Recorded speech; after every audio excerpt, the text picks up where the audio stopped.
나니아 이야기라든지 또 크리스찬들을 위한 그런 소설들 또 이런 것들을 많이 책을 썼던 영국의 그 영문학자이고 신학자인 그 C.S. 루이스라는 분이 있습니다. 이분이 그 시편 묵상, 시편 사색이라는 책도 한 걸 썼는데 거기서 여러 시편들 150편의 그런 달하는 시편들 중에 이 시편 오늘 말씀 19편을 가장 위대한 시편이다 이렇게 감탄을 하고 또 칭송을 했던 그런 시편이 오늘 읽었던 이 시편의 19편의 말씀입니다.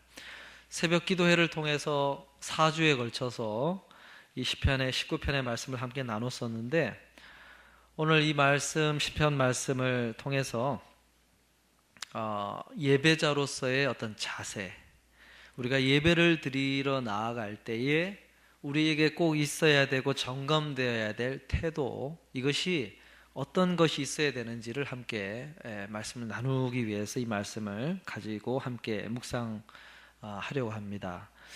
우리가 악기를 연주하는 사람들은 기본적으로 이제 악기를 연주하려면 필요한 준비 단계를 거쳐야만 악기를 연주를 하게 됩니다. 물론 피아노 같은 악기는 기본적인 조율을 다 해놓은 악기이기 때문에 할 수 있겠지만 대부분의 악기가 그런 상태가 아니라 특별히 현악기, 줄을 가진 현악기들은 줄을 풀어놓은 채로 보관을 하다가 연주를 하려면 이제 바이올린 같은 것도 보우를 다시 이제 텐션을 맞춰놓고 또 그 튜닝을 하는 그 작업을 거치고 그리고 손가락을 좀 풀어놓고 이런 작업을 해야 한 곡을 연주를 할 수 있는 준비가 끝나는 것입니다. 그래서 악기 중에 이 목소리로 우리의 이 몸을 사용하는 그러한 성악을 하는 사람들도 그냥 바로 노래를 할 수가 없습니다. 물을 마셔서 필요한 부분들을 이렇게 튜닝하고 좀 점검하는 준비 작업을 거쳐야만 목소리를 낼 수가 있게 됩니다. 성대에 또 물을 마셔서 성대를 적셔 놓기도 하고 또 소리를 내면서 관련된 몸, 폐를 비롯해서 관련된 모든 부분들을 점검을 해서 준비 워밍업을 시킨 다음에 소리가 나오게끔 해야 이제 제대로 된 소리가 나오게 됩니다. 마찬가지로 예배라는 것도 우리가 생각할 때에 그냥 예배 시간 딱 돼서 오면 예배가 드려지겠지라고 생각할 수 있지만 그렇지 않다는 것입니다. 예배자에게 있어야 되는 준비의 마음에, 특별히 마음의 이 준비 작업이 잘 이루어져야만 예배가 하나님이 기뻐하시는 예배가 드려질 수가 있다는 것입니다. 우리가 그것을 보통 잊어버린 채로 몸만 와서 앉아 있으면 예배가 되겠지라고 생각하면서 오는 경우가 참 많습니다. 그런데 그렇지 않다는 것입니다. 예배도 우리가 예배자로 나아가기 전에 우리 스스로가 준비되고 점검되어서 주님 앞에 나아가야 되는 그 작업이 잘 이루어졌을 때는 예배에 가면 온전한 예배가 드려질 수가 있고 참여할 수가 있는데 그렇지 않은 채로 오면 내가 지금 예배를 드리는 건지 아니면 그냥 일반적인 모임의 자리에 와 있는 건지 분간이 안 된 채로 예배 가운데 참여할 수가 있다는 것입니다. 그래서 예배자가 꼭 내가 예배를 드리러 나아가기 전에 생각해야 되고 내 마음이 준비되어야 될 부분이 있다는 것입니다. 그래서 오늘 말씀을 통해서 저는 오늘 우리 모두가 온전한 예배자로 서기 위해서 주님 앞에 필요한 우리가 꼭 명심하고 나아가야 될 부분이 무엇인지를 몇 가지로 함께 묵상하면서 은혜를 받고자 합니다. 우리 다 같이 한번 다시 1절에서 6절까지의 말씀을 한 번 더 읽어보고 말씀을 나누겠습니다. 1절부터 6절까지 말씀입니다. 하늘이 하나님의 영광을 선포하고 궁창이 그 손으로 하신 일을 나타내는도다. 날은 날에게 말하고 밤은 밤에게 지식을 전하니 언어가 없고 들리는 소리도 없으나 그 소리가 온 땅에 통하고 그 말씀이 세계 끝까지 이르도다. 하나님이 해를 위하여 하늘에 장막을 베푸셨도다. 해는 그 방에서 나오는 신랑과 같고 그 길을 달리기 기뻐하는 장사 같아서 하늘 이 끝에서 나와서 하늘 저 끝까지 운행하며 그 온기에서 피하여 숨은 자 없도다. 1절부터 6절까지의 쭉 이 말씀은 어떤 내용이냐면 다윗이 지금 하늘을 보고 또 달을 보고 또 해를 보면서 그 하나님께서 지으신 자연들 그리고 그 자연 속에 섭리하시는 그 하나님을 지금 6절에 걸쳐서 표현하고 있는 그 내용입니다. 다윗이 우리가 매번 보는 해를 보고 하늘을 보면서 어떻게 이런 식으로 표현할 수 있을까 한번 생각해 보시면 왜 이런 표현이 가능해졌는가? 그리고 이것이 성가대가 조직이 돼서 찬양의 형식으로 하나님 앞에 예배 가운데 드려진 노래가 되었는데 어떻게 이것을 하나님이 기쁘게 받으시는 이런 표현이 되었는가 했을 때 다윗이 하나님 앞에 설 때에 바라보는 그의 마음의 관점과 자세가 이런 표현을 가능하게 한 것입니다. 여러분, 예배라는 것이 그냥 똑같은 예배가 아니라는 것입니다. 내가 하나님을 향해서 어떤 마음의 자세로 들어가느냐에 따라 그것이 풍겨나는 하나님 앞에서 드려지는 그 향기의 내용이 달라진다는 거예요. 다윗이 지금 이 표현을 할 때에 그가 가진 마음의 자세가 어떤 것이 있었냐면 바로 하나님이 창조주이심을 생각하고 내가 그 자신이 피조물, 하나님이 만든 그 피조물 중에 일부분이라고 하는 마음의 자세와 관점을 가지고 지금 주님 앞에 섰기 때문에 이런 식의 묵상이 가능했고 이런 식의 노래가 나올 수가 있었다는 것입니다. 여러분, 그래서 우리가 예배자에게 꼭 필요한 자세가 뭐냐면 하나님을 바라보면서 하나님을 창조주이시고 내가 하나님이 만드신 피조물이라는 생각을 가져야 된다는 것입니다. 마치 여러분 성경의 이 66권의 말씀 중에 어떤 말씀을 펴서 묵상을 하든지 간에 가장 베이스적인 기초적인 기초가 필요한데 그것이 어디서부터 오냐면 성경의 가장 제일 처음 부분 창세기 1장 1절의 부분이 인정된 그 기초 위에 다른 모든 말씀이 받아들여질 수가 있는 것입니다. 태초에 하나님이 천지를 창조하시느니라. 여러분, 이 말씀이 한글 성경에는 그냥 창조하셨다라고 끝나는 것 같지만요, 히브리 언어에서는 이것이 느낌표가 붙어있는 감탄의 문장이에요. 그래서 하면서 선포하는 거예요. 하나님이 천지를 창조하셨느니라 하고 감탄사의 언어의 문장이에요. 그래서 그것이 기본적으로 공감이 된 사람, 공감이 된 회중들이 이 하나님의 말씀을 받을 수가 있다는 것입니다. 신앙의 기초도 바로 하나님이 창조주이심을 인정할 때에만 그 신앙의 기초 위에 다른 것이 세워질 수 있는 것처럼 예배자에게도 마찬가지라는 거예요. 창조주와 피조물로 구분지어서 내가 내 포지션이 피조물에 있다고 하는 사실을 분명하게 인식하고 예배 가운데 나아가야 된다는 거예요. 왜 그러냐 하면 어디까지나 피조물은 창조주를 위해서 존재하는 거예요. 다시 얘기하지만은 창조주가 피조물을 위해서 존재하는 것이 아니라 피조물은 창조주를 위해서 존재하는 거예요. 그러니까 만들어진 존재는 만든 분을 위해서 존재하는 것이지 만든 분이 만들어진 존재를 위해서 있는 것이 아니라는 것이죠. 좀 더 적용을 시켜보겠습니다. 왜 예배자에게 이것이 필요하냐? 예배에 있어서 주인공이 누구냐를 분명히 알아야 된다는 것입니다. 예배를 드리는 예배자에게 있지 않고 그 예배의 주인공, 예배의 초점은 예배를 받으시는 하나님께 있다는 사실을 분명하게 인식하고 예배 가운데 나아가야 된다는 거예요. 많은 경우 여러분, 우리가 예배 드릴 때 어떤 자세로 오게 되냐면 예배자 자신이 주인공인 것처럼 생각하고 예배에 참여할 때가 있어요. 그러니까 내가 주인공인 거예요. 예배를 드리는 나 자신이 주인으로 생각하고 예배에 들어오는 경우가 많다는 거예요. 그래서 예배에서 드려지는 모든 예배 순서들이 마치 나를 위해서 역할해야 되는 것처럼 생각하고 예배에 참여하게 되는 우리의 모습이 있다는 것입니다.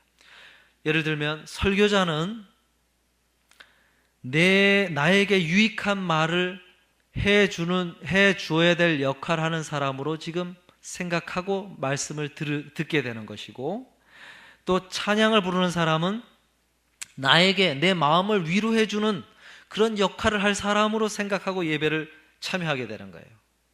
또 어떻습니까? 마치 하나님, 성삼위 하나님과 천사들이 오늘 예배를 드리고 있는 나 자신을 위해서 움직여주고 역할해야 될 대상으로 생각하고 예배를 드리게 되는 거예요. 영어로 예배를 서비스라고 그러죠. 이 서비스는 내가 하나님을 위해서 서비스하는 존재로 나아가는 것이 예배여야 되는데, 반대로 하나님을 비롯한 다른 모든 예배 순서 맡은 자들이 나를 위해서 서비스해주는 자로 생각하고 예배를 드리는 경우가 있다는 것입니다. 여러분, 분명히 기억해야 될 것은 예배를 받으시는 분은 하나님이시고 나는 그분을 예배하기 위해서 지금 그분 앞에 나아가고 있다고 하는 사실을 분명하게 인식하면서 예배 가운데 나아가야 된다는 거예요. 이사야서 43장 21절에 말씀하시기를 이 백성은 내가 나를 위하여 지었나니 나를 찬송하게 하려 함이니라 분명히 말씀하고 있습니다. 당신을 위해서 이 이스라엘 백성들을 택하시고 지으셨다고 하는 그 말씀을 하고 있는 거예요.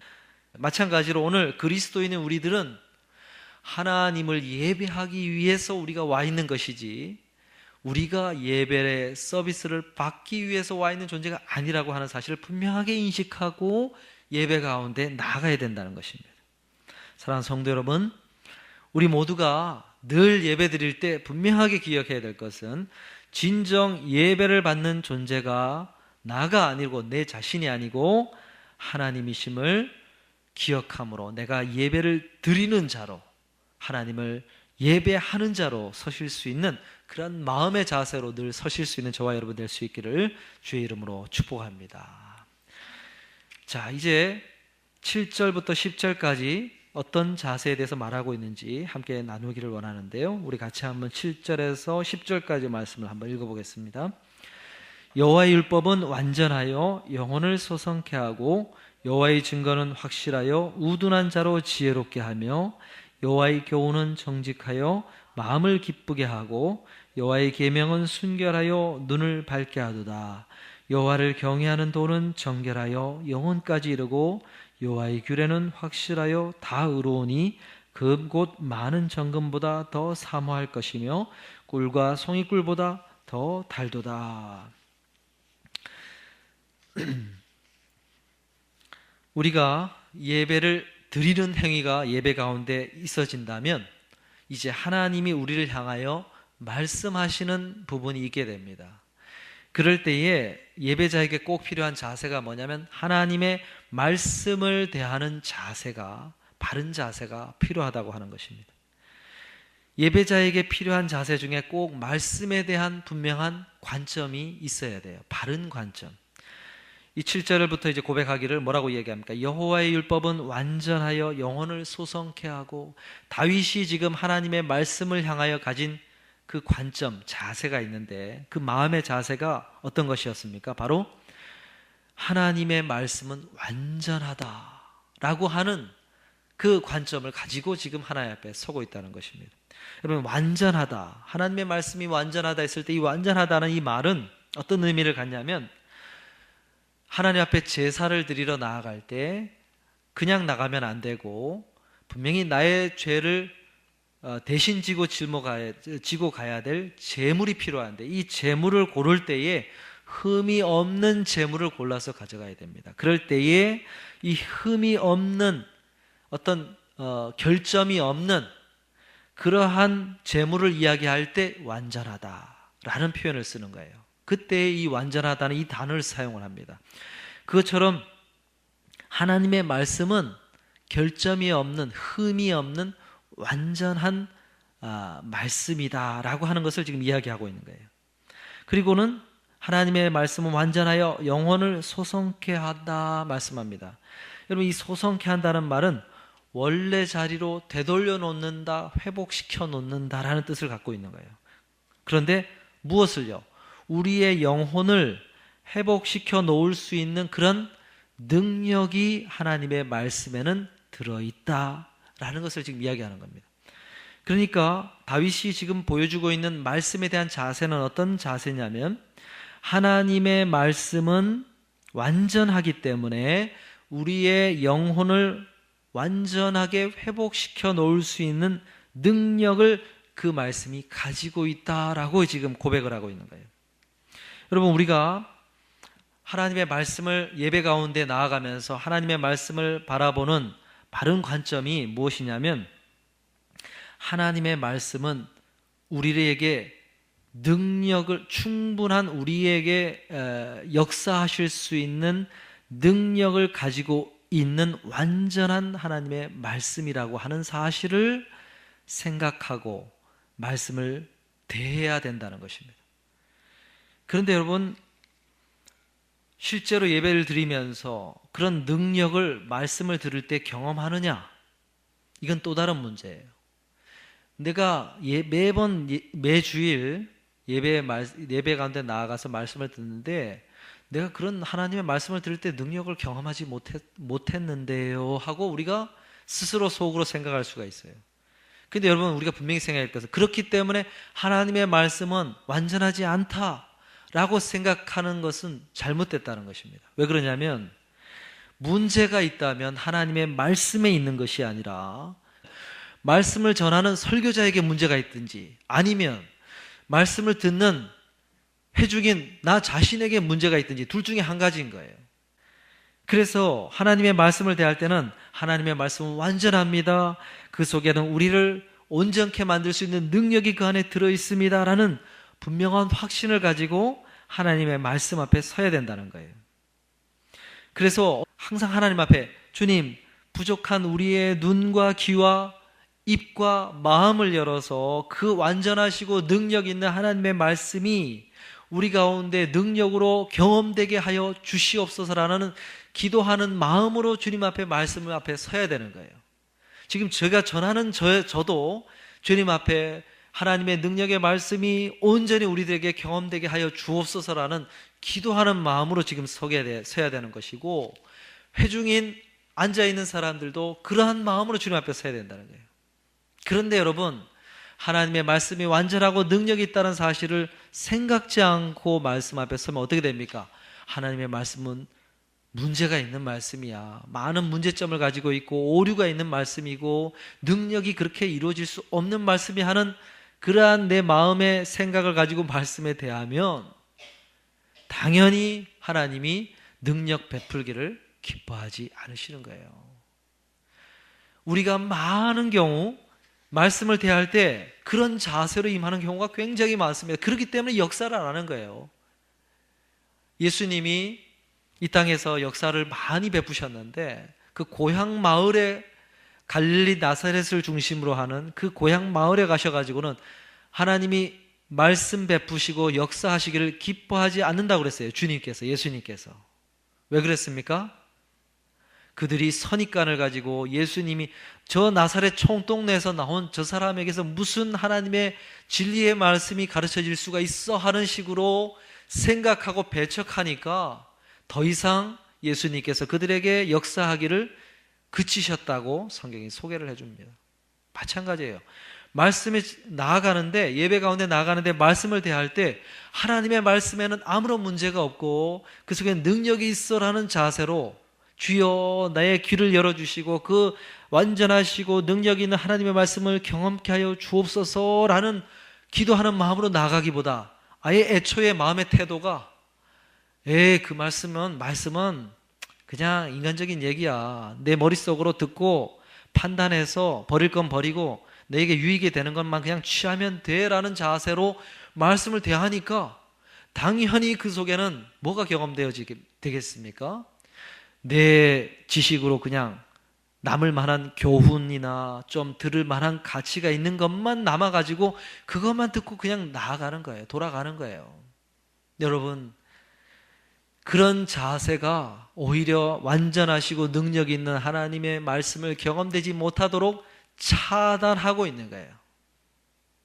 오늘 주님 앞에 나아갈 때 얼마나 많은 예배자의 자세가 그런 자세로 나오는지 모릅니다. 여러분, 사단이 하와에게 유혹할 때 무엇을 건드렸습니까? 하나님의 말씀에 대한 진실된 그 말씀을 오해하도록 만들었어요. 그렇지요? 정말로 하나님이 그렇게 말씀하셨냐? 사실에 대한 걸 물었고, 너가 그렇게 생각하느냐? 믿느냐? 믿음에 대한 문제를 건드렸어요. 하나님은 그렇게 선하신 분이 아니야. 하나님의 그 성품에 진실된 하나님이 어떤 분인지에 대한 오해하도록 만들었죠. 하나님은 시기가 많은 분이어서 너가 지혜롭게 되는 걸 두려워하시기 때문에 이 선악과를 못 먹게 하신 거야. 하나님은 그런 분이 아니야. 진실된 분이 아니야. 하고 오해하도록 만들었죠. 뭐에 문제가 생긴 것입니까? 하나님에 대해서, 하나님이 하신 말씀에 대해서 자꾸 우리의 마음속에 대한 태도가 잘못되도록 자꾸 만들어버려요. 그래서 자꾸 하나님의 말씀의 진실성을 오해하게 만들고, 정말로 따먹어도 실제로 죽음이 일어나지 않아 하고 실제로 하나님의 말씀의 능력에 대해서 오해하게 만들었어요. 그러니까 그렇게 되니까 어떻게 됐습니까? 넘어지게 되었죠. 마찬가지 일이 벌어지는 것입니다. 예배자에게 하나님의 말씀은 완전하지 않으며, 하나님의 말씀은 능력이 없으며, 하나님의 말씀은 그렇게 우리 가운데 역사할 수 있는 그런 능력을 가진 것이 아니야 하고 오해하도록 만들어요. 이거는 인간이 썼기 때문에 많은 문제를 가지고 있는 것들이야. 이렇게 이해하도록 만들죠. 오늘 우리들에게 이런 다윗과 같은 고백으로 주의 말씀 앞에 서시는 저와 여러분 될 수 있기를 주의 이름으로 축원드립니다. 마지막으로 우리 11절에서 14절의 말씀을 한번 읽어보도록 하겠습니다. 11절에서 14절의 말씀입니다.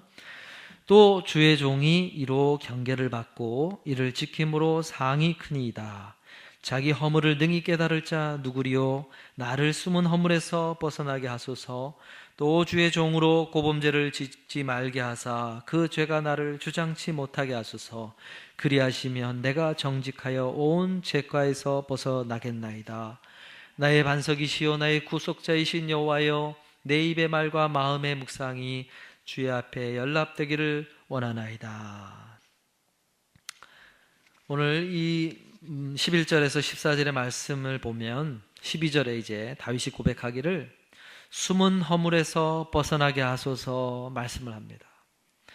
여기 숨은 허물, 숨기웠다, 숨겨져 있다 라는 이 말에, 원래 이 말에서 뭐가 나오게 되냐면은 이 마스크, 가면이라는 단어가 이 단어에서 나오게 돼요. 그래서 무슨 말입니까? 우리가 예배자로서 하나님 앞에 나아갈 때 우리의 진짜 모습, 우리가 여러 가지 가면, 적절한 선에서 나를 포장하고 있는 어떤 가면을 벗고 진짜 나의 모습과 마주할 수 있는 마음의 자세를 가져야 된다는 것입니다. 여러분, 하나님 앞에 정말로 예배를 경험하게 되면 하나님의 그 임재 앞에 서게 되는데, 그 하나님이 지금 내 앞에 오셨다고 하는 사실을 인식하게 될 때에 내 진짜 리얼한 나의 모습을 마주하게 됩니다. 내가 사람들 앞에서 살아오면서 나는 이런 사람이야, 나는 이런 사람이야 하고 나 스스로도 그렇게 인식하고 다른 사람도 나를 그렇게 이해하고 있는 어떤 일종의 가면들이 있습니다. 가면들이. 근데 그 마스크를, 그 가면들을 하나님이 벗겨버리세요. 하나님은 우리의 진짜 모습과 만나기를 원하시기 때문에 우리의 가면을 벗겨버리십니다. 그랬을 때에 그러한 진짜 내 모습과 마주하게 될 것을 각오하고 주님 앞에 나아가야 된다는 것입니다. 하나님의 임재하심 앞에 섰던 하나님의 많은 사람들이 보였던 반응이 뭐냐면 이 죄인이라고 하는 고백이 튀어나오게 돼요. 우리가 태어날 때부터 정말 진짜 모습 속에 이 죄라고 하는 모습이, 우리가 죄를 가지고 성경이 태어났다고 소개를 해주기 때문에 거룩하신 하나님 앞에 서게 되면 우리가 튀어나올 수 있는 고백이 내가 죄인입니다라는 이 죄에 대한 고백이 튀어나오게 돼요.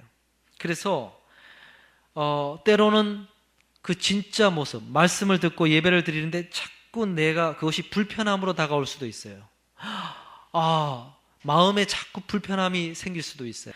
그러나 그 불편함을 불편하다 생각하지 말고 그것이 나의 진짜 모습이라고 생각하고 인정하고 그냥 주님 앞에 서 있고 그것을 진실되게 고백하고 주님 앞에 예배 가운데 나아가게 되면 그 조금 지나면 진정한 기쁨과 자유함과 은혜가 임하는 것을 경험하게 된다는 거예요.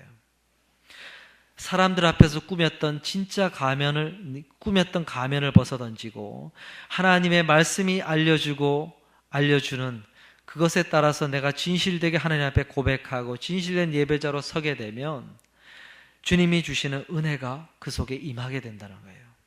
여러분, 베드로가 예수님을 따라가다가 마지막에 주님 앞에 부활하신 주님을 만날 때 어떤 진정한 리얼한 모습을 마주해야만 되는 사건이 벌어집니다. 그것이 요한복음 21장에 소개되는 디베랴 바닷가에서 부활하신 주님과의 만난 그 만남의 사건입니다.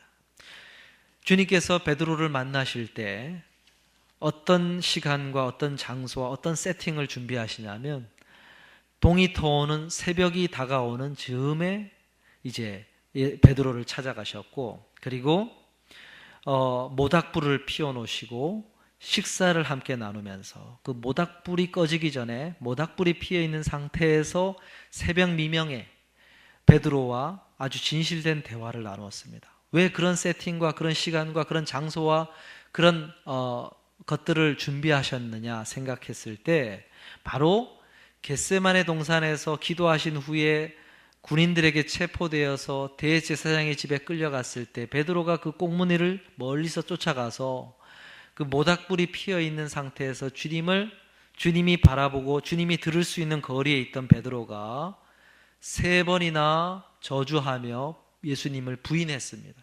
그 죄를 범했는데 죽음의 두려움 앞에서 자꾸 이렇게 공포감에 의해서 그런 죄를 범한 거예요.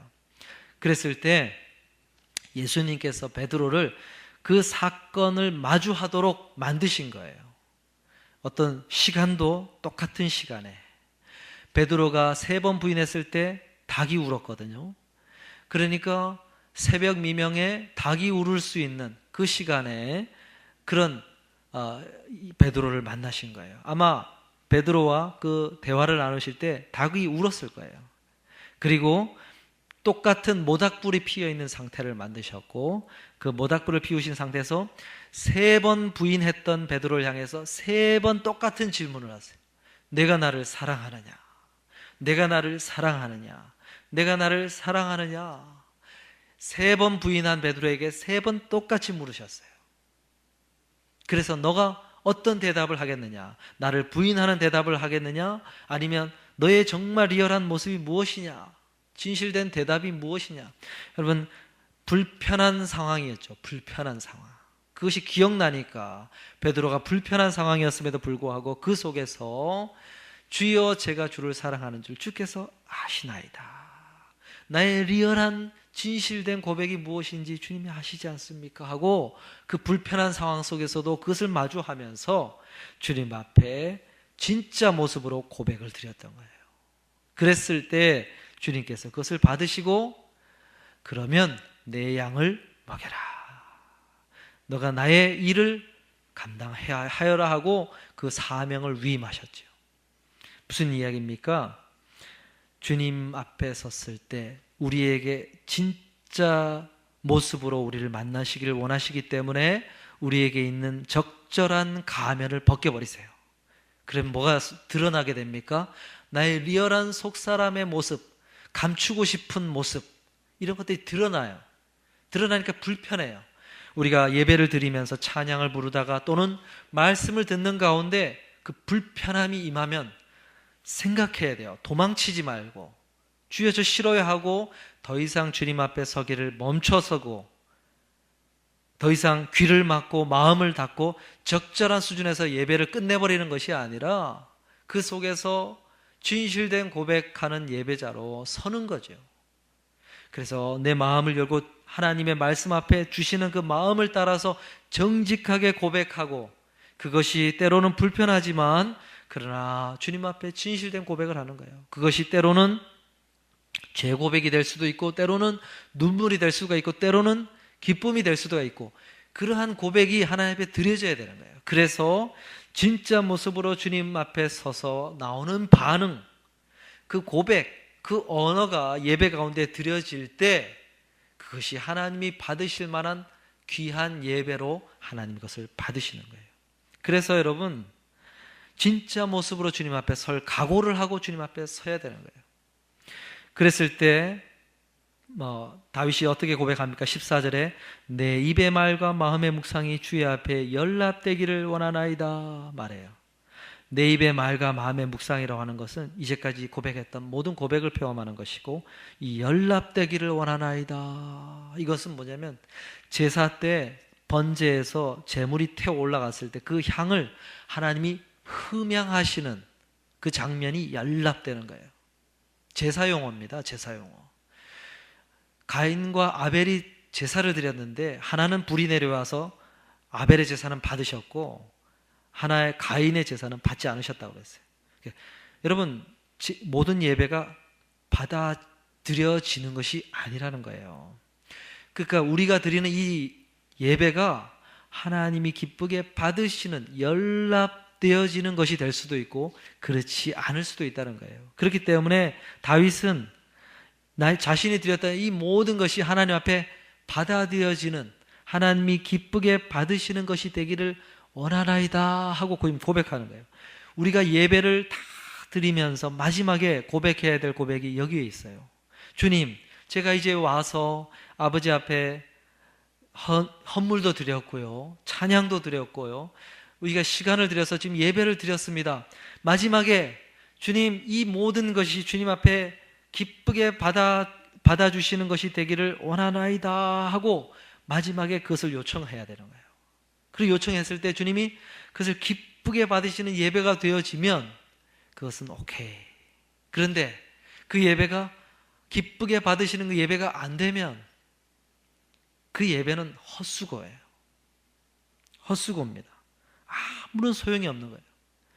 여러분, 이 예배자의 자세가 이렇게 갖춰진 채로 예배를 드리고 시작하고 그 과정에서 드려지고 그 다음에 마지막에 주님 앞에 이 예배가 주님 앞에 기쁘게 연락되기를 원하나이다 하는 것으로 주님 앞에 드려야 되는데, 이것이 진정한 예배인데 우리가 그런 예배의 모든 과정이 없이 그저 내가 주인공이 되어서 와서 아버지 앞에 드려지는 이 예배는 연락되지 않는 거죠.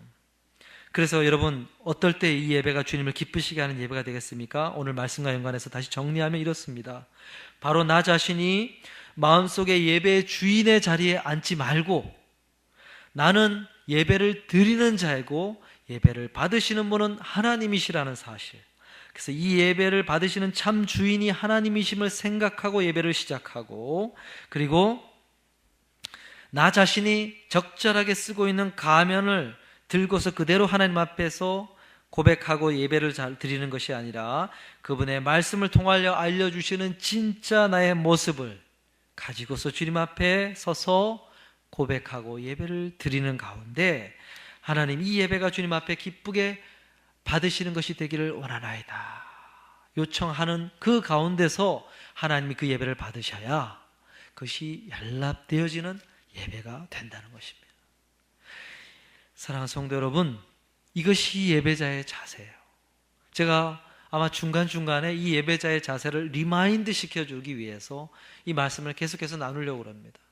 이것이 준비되어 주님 앞에 예배를 드리러 나와야 된다는 거예요. 사랑하는 성도 여러분, 우리 모두가 이런 예배자로 서시는 저 여러분 될 수 있기를 주의 이름으로 축복합니다. 기도하겠습니다.